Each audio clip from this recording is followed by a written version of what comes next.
बाबा ने हमें मंत्र दिया है, फॉलो फादर, है ना। शिव बाबा को भी फॉलो करो, ब्रह्मा बाबा को भी फॉलो करो।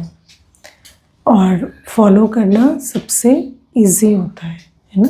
दुनिया में अगर कोई हमारे सामने सैंपल हो, एग्जाम्पल हो, तो उसको फॉलो करना इजी होता है। आप सोचो कि ब्रह्मा बाबा के सामने कोई एग्जाम्पल नहीं था। हाँ था, कोई नहीं। तो इसीलिए तो ब्रह्मा बाबा को क्रिएटर कहते हैं ना, क्योंकि उन्होंने तो क्रिएट किया एग्जाम्पल। लेकिन हमें सिर्फ फॉलो करना है। और बाबा कहते हैं दोनों को फॉलो करना है, ब्रह्मा बाप को भी, शिव बाबा को भी। और 2 गुण बाबा मुख्य कहते हैं, निरहंकारी और देही अभिमानी। तो निरहंकारी खास किसका गुण रहा? ब्रह्मा बाबा का, है ना। क्योंकि बाबा कहते कि ब्रह्मा बाबा ने ऐसा नहीं है कि पुरुषार्थ नहीं किया या अनुभवी नहीं थे या कुछ सुनाया नहीं मुरली में, लेकिन हमेशा ऐसे कहा कि शिव बाबा, यही समझो कि शिव बाबा सुनाते हैं। और क्यों? क्योंकि निरहंकारिता में ही अपनी सेफ्टी है ना। 63 जन्म मैं करते ही हमारा पतन हुआ है। तो बाबा निरहंकारिता का गुण धारण कर हमें एग्जाम्पल सेट करते हैं। अब आप देखो, कई हमने देखा आज तक बाबा के बहुत अच्छे अच्छे बच्चे मैंपन में फंसकर खराब हो जाते हैं, है ना। समझ नहीं पाते कि करण करावनहार करा रहा है।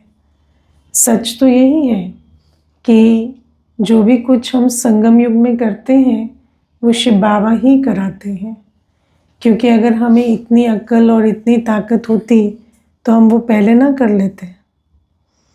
तो कई बार क्योंकि बाबा निराकार है तो भूल जाते हैं, और करावनहार बाप को भूलकर मैं करना शुरू हो जाता है। और फिर वो मैं जो है वो पतन की जड़ बन जाता है ना। तो इसलिए बाबा हमें कहते हैं कि बाबा को देख पाना। क्योंकि कई बार क्या होता है, जब हम क्रिएट हो जाते हैं ना तो क्रिएटर को भूल जाते हैं, है ना। दुनिया में भी कहते हैं जब बच्चा बड़ा होता है ना तो माँ बाप को पूछता है आपने क्या किया है मेरे लिए, है ना। मैं तो अपने आप ही बना, अपने आप ही किया, है ना। तो बाबा हमें कहते हैं इस प्रकार से परम पिता के साथ भी यही करते हैं। बाबा ने हमें एक एक अक्षर, है ना, अल्फ बे सब कुछ सिखाया, लेकिन बाद में कहेंगे हम पुरुषार्थ कर रहे हैं, हम सेवा कर रहे हैं, मैंने ये किया, मैंने ये किया। तो ये भी क्या है कि देह अभिमान या अहंकार जो है वो फिर ख़त्म कर देता है। इसलिए हर कदम पर करावनहार की स्मृति से चलना, ये कोई कभी कभी की बात नहीं है।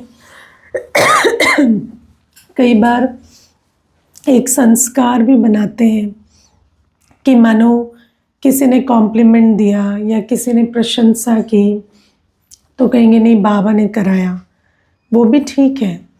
लेकिन कदम कदम पर इसको स्मृति में रखना कि करावनहार बाप करा रहे हैं ना। कभी भी मैं कर रहा हूँ या मैंने जिम्मेवारी उठाई है, इस भान में नहीं आना। क्योंकि पता नहीं चलता, धीरे धीरे वो ट्रैप बन जाता है।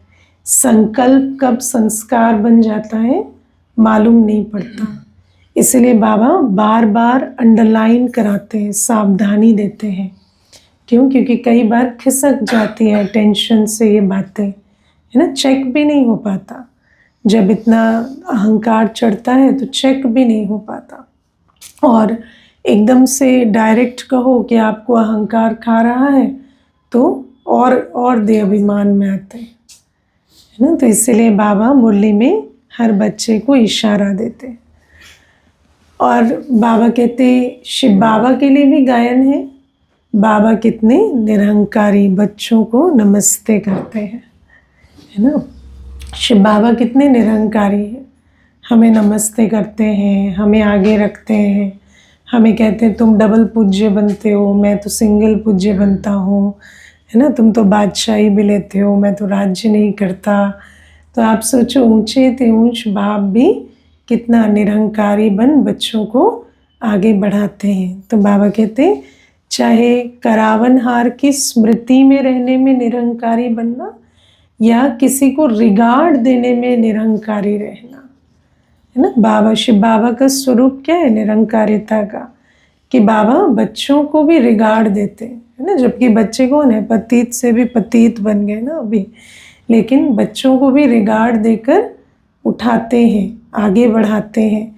और मनुष्य में क्या होता है, जो 63 जन्म के संस्कार है उस आधार से जो अच्छा है उसको तो अच्छा कहेंगे, लेकिन जो अभी है ना पुरुषार्थ कर रहा है उसको रिगार्ड दे या उसको आगे बढ़ाए, वो ताकत नहीं होती है। बहुत मैंपन होता है कि मैं तो कर पाता हूँ, ये तो नहीं कर पाता, है ना, या मुझे आता है इसे क्यों नहीं आता। तो हमेशा वो जो अहंकार है वो क्या करता है, दूसरे को दुख पहुंचाता है।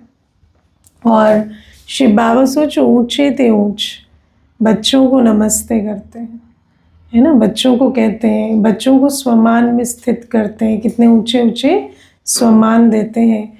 कभी बाबा ऐसे नहीं कहते तुम क्या ही हो, मैं तो सब कुछ हूँ, है ना। जबकि वो सत्य है, कोई झूठ नहीं है ना। तो सत्य और झूठ बाबा कहते हैं कि उसमें अभी वर्तमान समय में नहीं जाना है, क्योंकि अभी तो सबका रूप परिवर्तन हो गया है।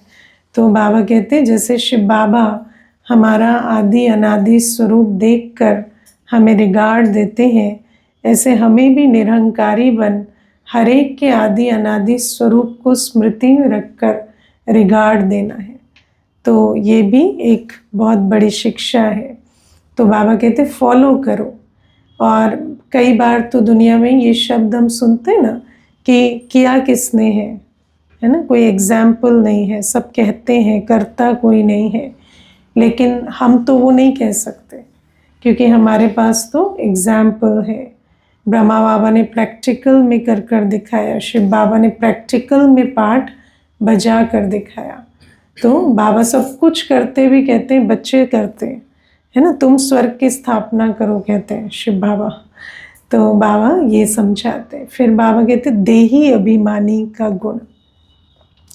देही अभिमानी जो है, अब देही अभिमानीपन का हर कोई पुरुषार्थ करते हैं, लेकिन संपूर्ण देही अभिमानी अवस्था किसी की है तो पहले शिव बाबा की और अब ब्रह्मा बाबा की भी कहेंगे, क्योंकि ब्रह्मा बाबा संपूर्ण हो गए। तो शिव बाबा को जब हम देखते हैं, शिव बाबा को जब हम समझते हैं तो हमें समझ आता है देही अभिमानी अवस्था क्या होती है। आप देखो कई बार हम देह अभिमान पर बहुत क्लास कराते हैं, देह अभिमान को समझने की कोशिश करते हैं, और वो ज़रूरी है रियलाइज़ करने के लिए, क्योंकि कई बार रियलाइजेशन ही नहीं होती ना, डायग्नोसिस ही नहीं होता कि हमारे अंदर बीमारी है। लेकिन देही अभिमानी अवस्था क्या होती है बताओ, देही अभिमानी की क्या निशानी होती है? लाइट रहेगा, हर्षित रहेगा और एक्यूरेट होगा, देह से संबंध, न्यारा प्यारा, है ना। हाँ, तो सब बातें राइट है। तो देही अभिमानी अवस्था जो है, सबसे पहली चीज देही अभिमानी अवस्था बेहद की अवस्था है, उसमें कोई हद नहीं है ना। देह अभिमान हमें बहुत लिमिटेड बना देता है। हम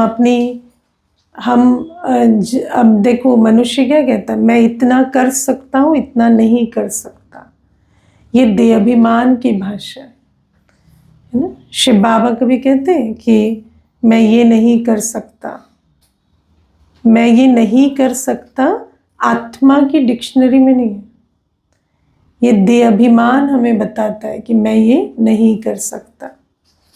है ना। मेरे संबंध ऐसे हैं, मेरा शरीर ऐसा है ना, मेरे संस्कार ऐसे हैं, मेरी परिस्थितियाँ ऐसी हैं, मेरे पास पैसा नहीं है, मेरे पास ये नहीं है।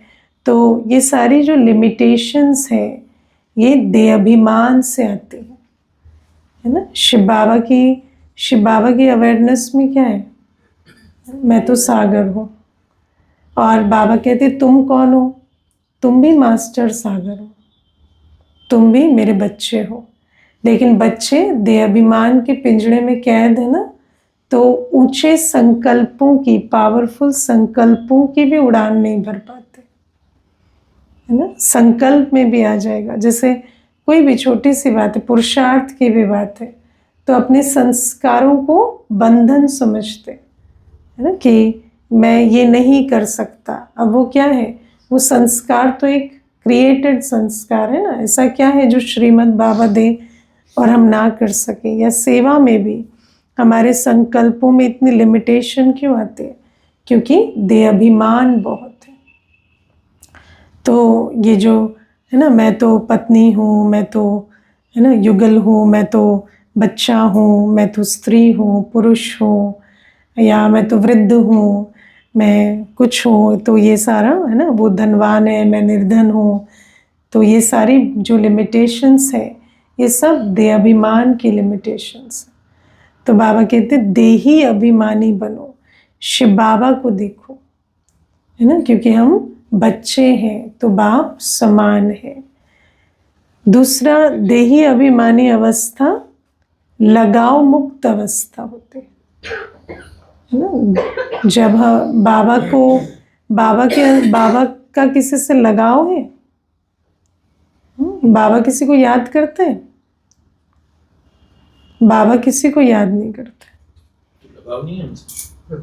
आज बाबा ने क्या कहा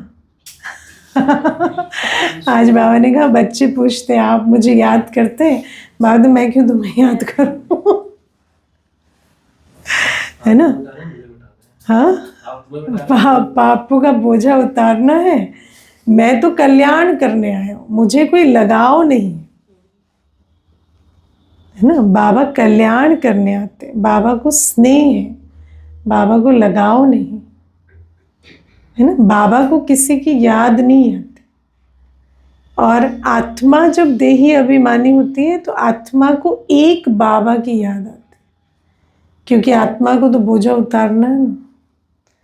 तो वो भी क्या है, वो भी एनलाइटेंड सेल्फ इंटरेस्ट है, वो भी ज्ञान की सब्जेक्ट है कि मुझे किसे याद करना है ना। ऐसे नहीं कि कोई लगाव होता है, लेकिन वो जो लगाव नहीं, लेकिन समझ की बात है कि मेरा कौन है, मुझे किसे याद करना है।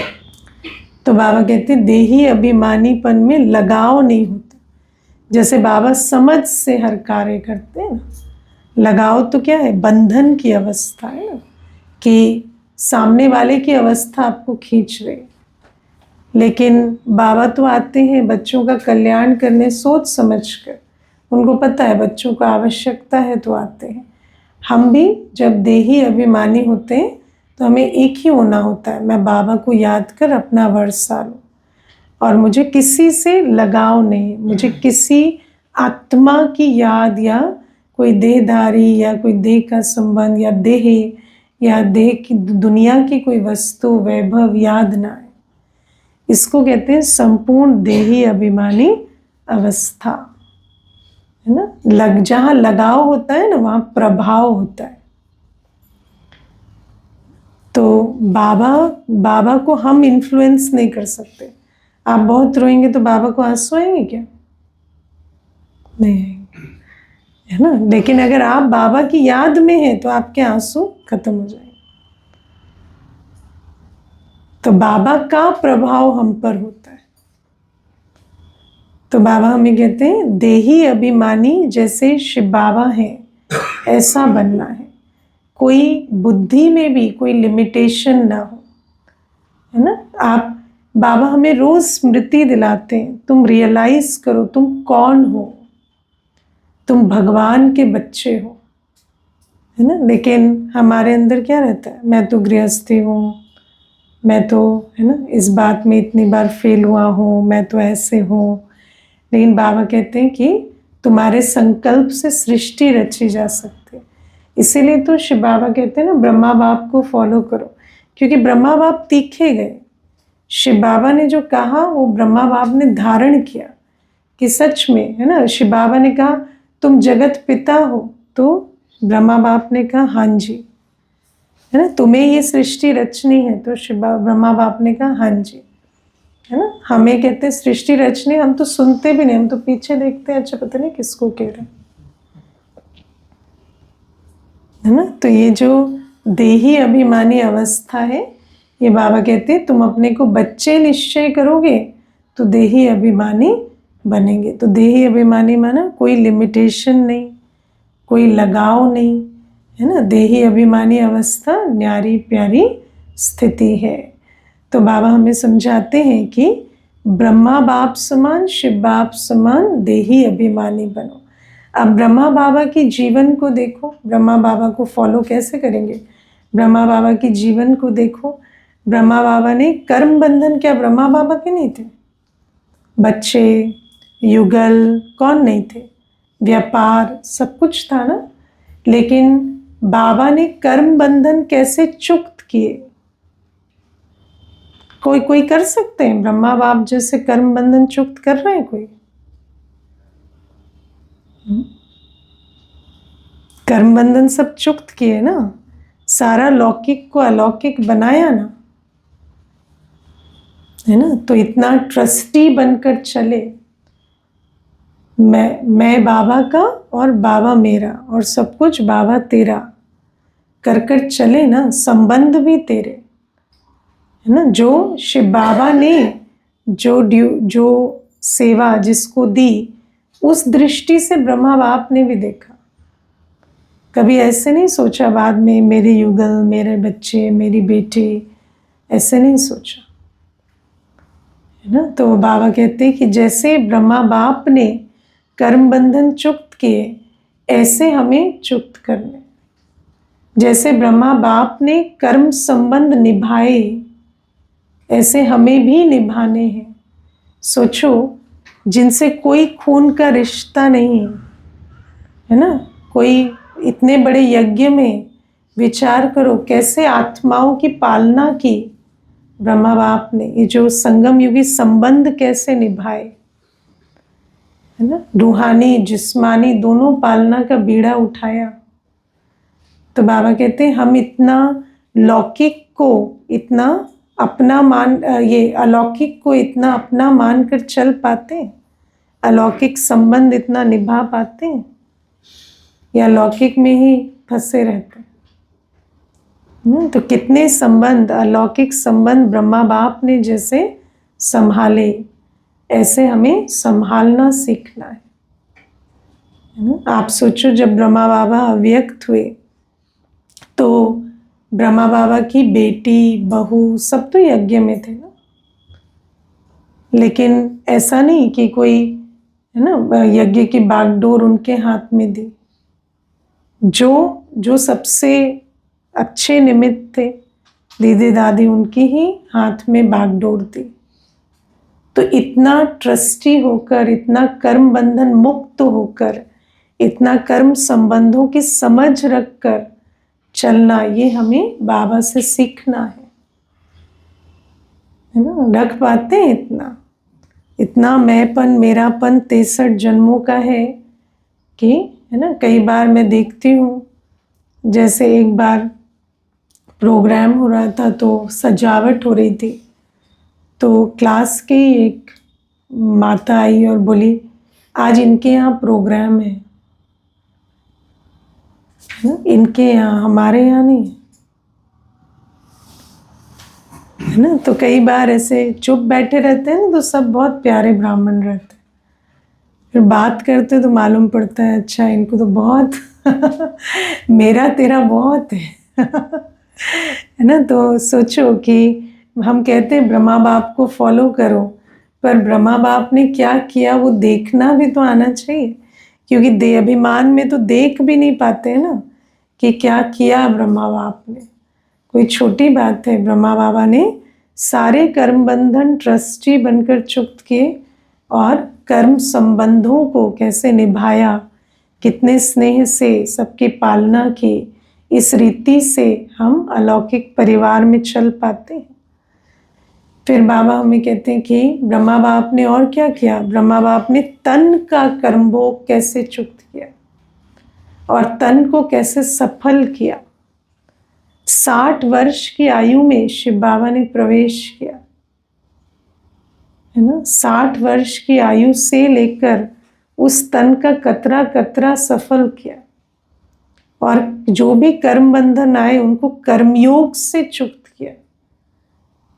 ऐसे नहीं कि अब तो शरीर बीमार है। डॉक्टर कहते रह जाते थे, डॉक्टर कहते थे कि अभी इनको रेस्ट की आवश्यकता है। तो ऐसा नहीं कि रेस्ट नहीं दिया, ऐसा नहीं कोई नेग्लेक्ट किया, लेकिन डॉक्टर को तो विधि नहीं पता ना। बाबा को तो पता है कि कर्मयोग की विधि से बाबा ने चुक्त किया।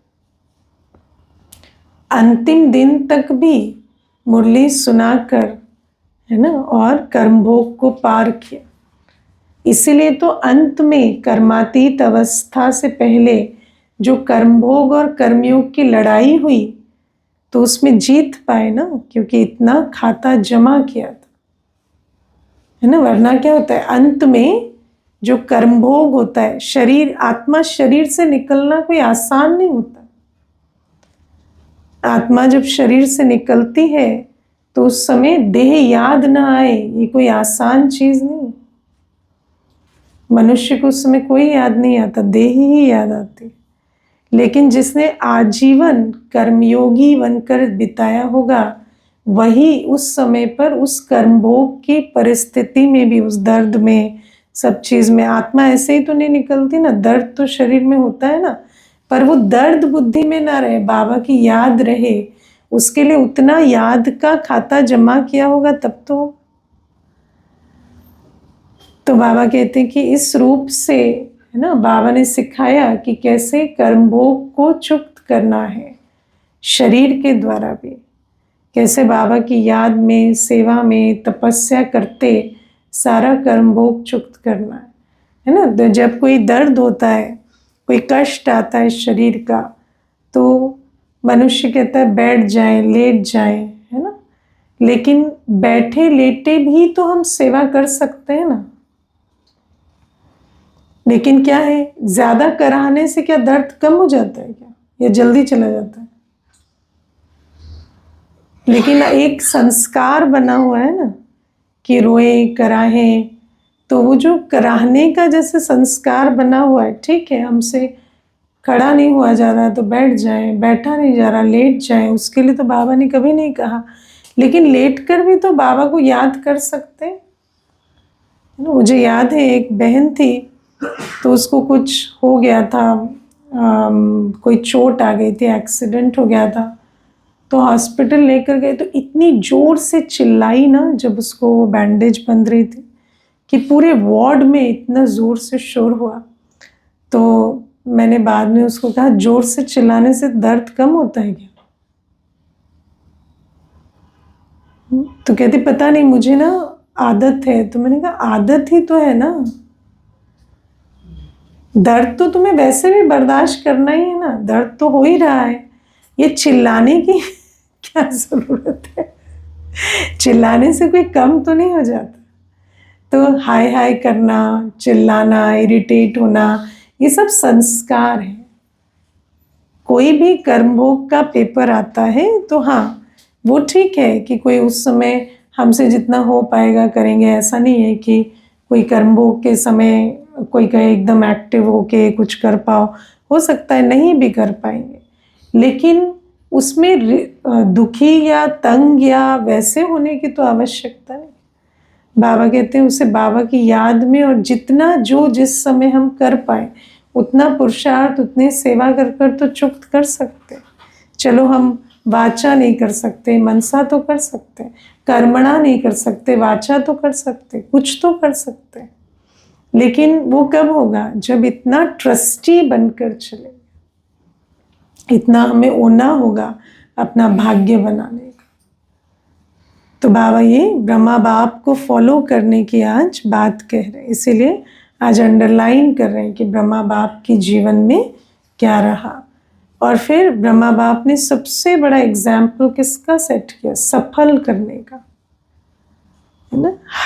हर चीज सफल की ब्रह्मा बाप ने, चाहे तन मन धन संबंध, है ना, चाहे समय श्वास संकल्प, कभी व्यर्थ का खाता नहीं बनाया। और व्यर्थ का खाता कब बनता है? जब लगाव होता है। जहाँ लगाव होता है ना, वहाँ अनावश्यक भी आवश्यक लगता है। जहाँ विकार होता है ना, वहाँ अनावश्यक भी आवश्यक लगता है ना। मुझे एक माता कहती थी, दीदी अभी बेटी ज्ञान में नहीं चलती, तो बेटी की शादी करनी है तो कम से कम 50 लाख तो लगाना पड़ेगा, है ना। तो मैंने कहा कम से कम कैसे पता चलता है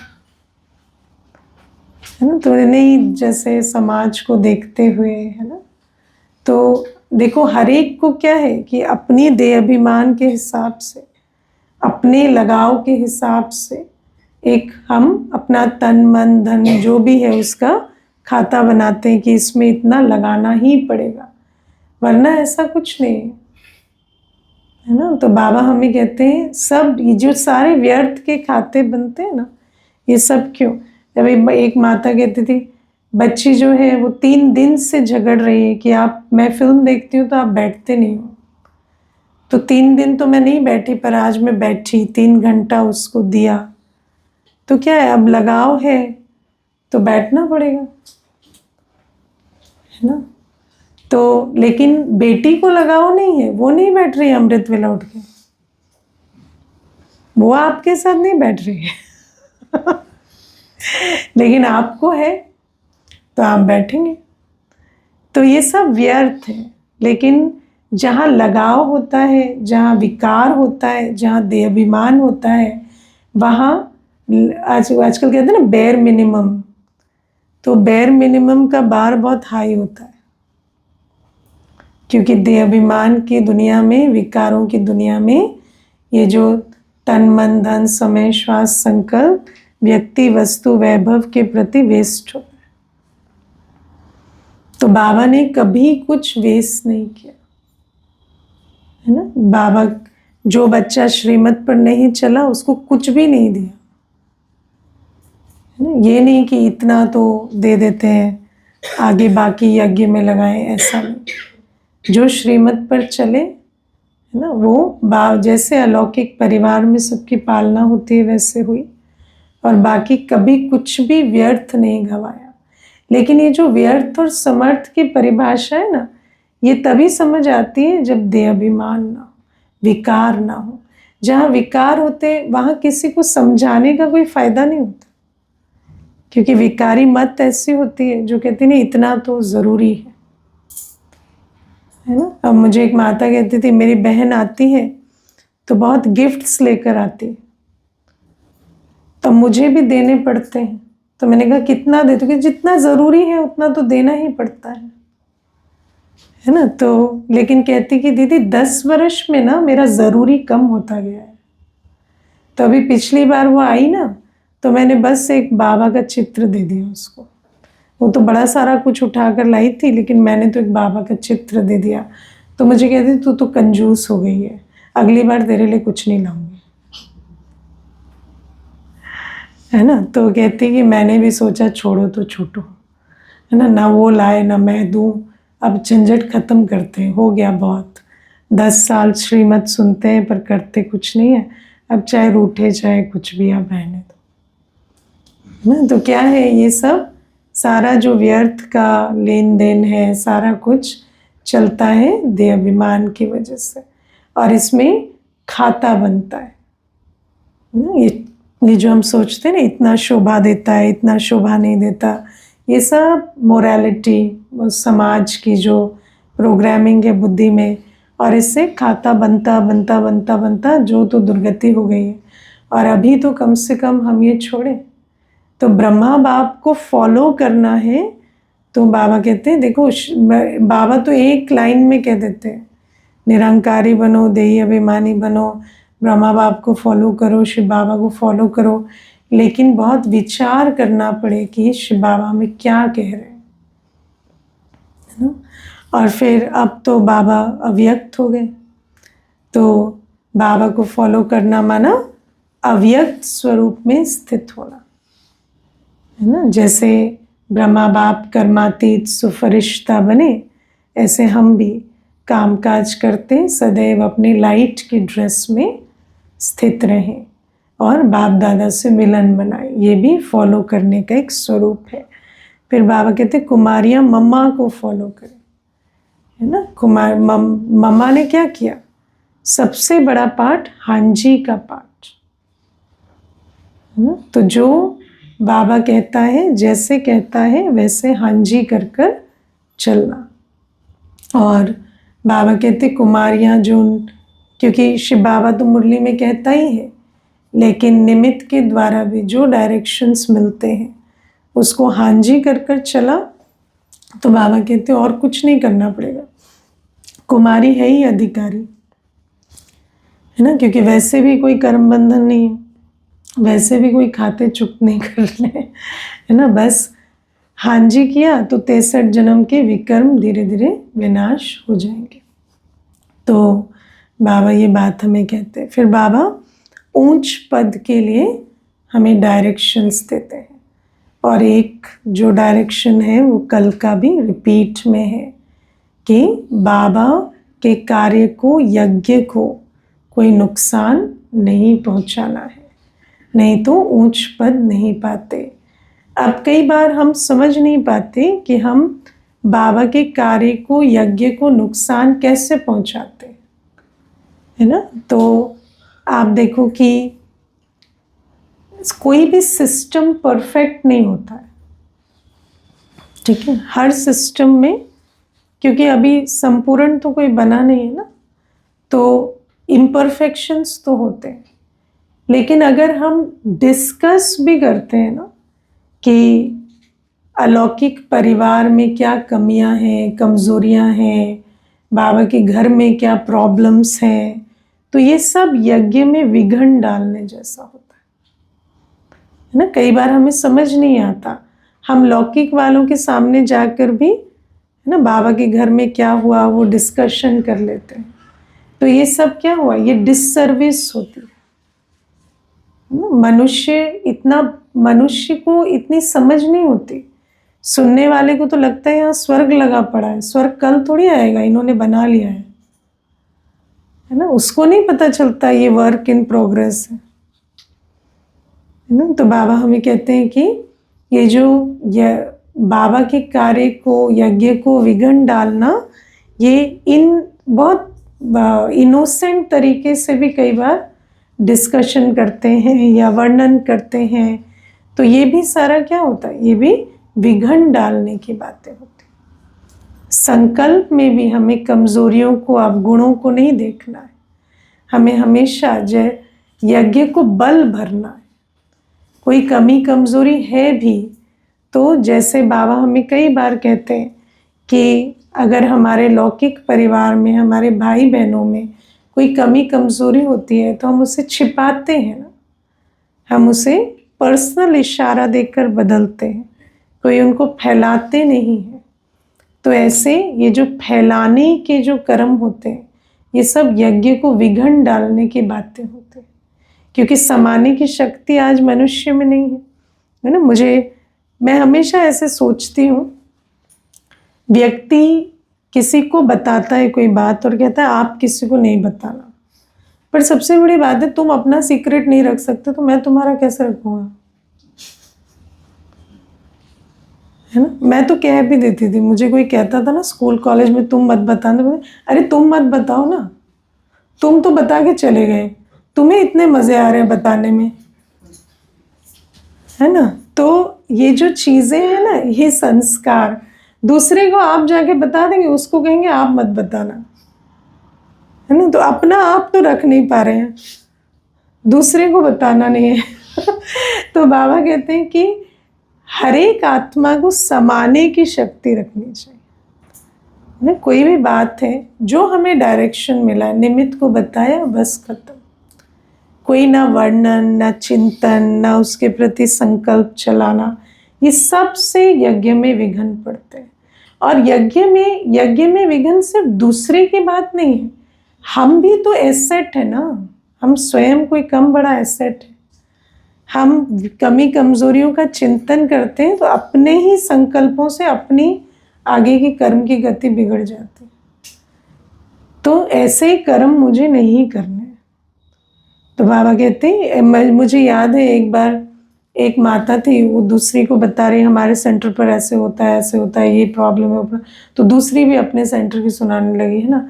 फिर अल्टीमेटली क्या हुआ, अल्टीमेटली भाषा ऐसी होगी, अरे ये सब ऐसे ही है, सब ऐसे ही चलता है ना, कोई नहीं है ठीक, सब ऐसे ही चल रहा है, और हम तो घर पर ध्यान देते हैं, है ना। अब आप सोचो, दोनों ब्राह्मण हैं लेकिन एक दूसरे का क्या हाल कर दिया।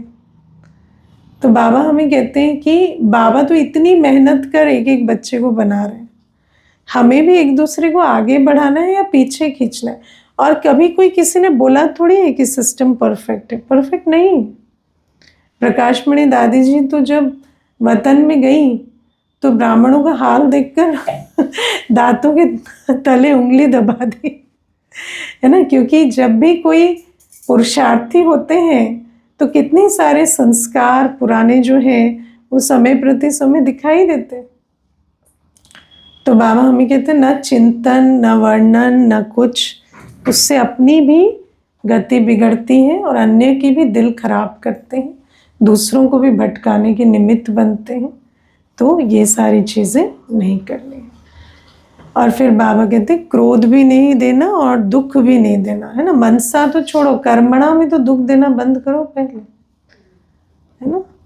मैंने तो देखा है अपनी जिम्मेवारी तक नहीं संभालते, है ना। बोला जाएगा यहाँ बैठो तो कहीं और जाके बैठेंगे। बैठना भी, उठना बैठना, चलना फिरना, चीज़ें करना, जिम्मेवारी भी छोड़ो, डिसिप्लिन भी नहीं मानते हैं। एक आत्मा डिसिप्लिन ना माने, पूरा डेकोरम खराब होता है ना। हमें दीदी सिखाते थे क्लास में, बड़े हॉल में बैठते हैं तो सामने से जाएंगे, है ना। उठकर बीच में क्लास से सामने से चले गए, एक गया, दूसरा गया, तीसरा गया। हम एक बार दीदी बुला कर कहते थे, ऐसे लगा जैसे बॉयकॉट कर रहे हो स्पीकर को, एक एक ऐसे उठ के चलते चले गए तुम लोग। तो कितनी छोटी छोटी बातें हैं। अब देखने में क्या है, अपना आपको कोई भी असुविधा हुई होगी, कोई कारण बना होगा, आप उठकर गए, लेकिन पता नहीं चलता कि हमारे कर्मों का कितना प्रभाव पड़ता है। तो कर्मणा में भी अपना डिसिप्लिन ना फॉलो करें, अपनी जिम्मेवारी ना उठाएं, तो कितना दुख का बीज बोते, है ना। और ये अपनी रिस्पॉन्सिबिलिटी ना लेना, आपको कोई सेवा दी गई, वो पूरी होगी तो आगे वाला भी उसके आगे करेगा ना। सब्जी काटने वाला सब्जी नहीं काटेगा तो बनाने वाला बनाएगा कैसे। पर समय से नहीं करोगे तो वो भी तो दुख देना ही हुआ ना, है ना। फिर हम लोग कहते हैं ना, दुखी मत करो हमें यहाँ पे बैठ के तो ये तंग करने की आदतें बहुत होती है, पर पता नहीं चलता, संस्कारवश करते हैं। तो ये सब अटेंशन देना है। मनसा तो बहुत बड़ी चीज़ है ना। मनसा में तो जितने देहाभिमान वश संकल्प चलते हैं सबसे दुख देते हैं, लड़ते ही रहते हैं, है ना। अंदर रखते क्या, अंदर तो पूरा डायलॉग चलता रहता है। जो लड़ाई बाहर नहीं लड़ पा रहे ना, अंदर लड़ रहे हैं, फिर वो कई बार निकल आता तो ये सब मनसा में दुख है ना। मुझे एक माता कहती है, मैं 16 साल से मेरी सास से इतना लड़ रही हूँ अंदर, बाहर तो मैंने आज तक कुछ नहीं कहा, लेकिन रोज पूरे दिन वो कुछ भी कह देती है ना, मैं उसके 10 जवाब अंदर अंदर देती हूँ। तो ये तो अंदर चल रहा है ना, क्रोधवश हर प्रकार से। तो बाबा कहते हैं, मनसा वाचा कर्मणा दुख नहीं देना, दुख की सजाएं मिलती। योग कर, सबसे अच्छा पुरुषार्थ मैं आपको बताऊं, चुप रहो, है ना। पहले अंतर्मुखता से भी पहले क्या आता है, मुंह बंद, कम बोलो, धीरे बोलो, मीठा बोलो, पहले कम बोलो, बिल्कुल मुंह बंद रखो, मुंह में मुल्हड़ा डाल कर रखो, कुछ अगर नहीं है बोलने लायक नहीं बोलो, बहुत सोच समझ के मुख खोलो, तब अंतर्मुखी बनेंगे, तब बाबा को याद करेंगे। पहले चुप रहने का, आंखों को चुप रखने का, कानों को चुप रखने का, मुख को चुप रखने का, डिसएंगेजमेंट का संस्कार पहले बनाओ। कुछ नहीं देखना है अननेसेसरी। कानों से कोई म्यूजिक चला के बैठ जाओ, कोई ये करो नहीं। बाबा ने क्या कहा उसी को ही याद करो बैठ, है ना। आजकल तो बाबा के कमरे में भी जाके ईयरफोन के बिना नहीं बैठते। तो ये सारी जो आदतें हैं इस वजह से संस्कार नहीं बदलते। बाबा से योग लगने में दिक्कत होगी। हाँ, नहीं लगता है योग। ये जो हम करते हैं ये अभ्यास, विकर्म विनाश थोड़ी हो रहे हैं योग से। योग करेंगे तो इंद्रियां पवित्र होंगी, तो वाइस वर्सा सोच सकते हैं योग करेंगे तो इंद्रियां हमारी नहीं, इंद्रियां, एब्स्टिनेंस इज नॉट प्योरिटी। अभी जो हम बात करें एब्स्टिनेंस की बात कर रहे हैं। प्योरिटी मतलब कि हम सुनते हुए उसको परिवर्तन कर पाएंगे, देखते हुए परिवर्तन, वो प्योरिटी है। ये तो एब्स्टिनेंस है, ये तो कुछ, ये इसका योग से कुछ नहीं।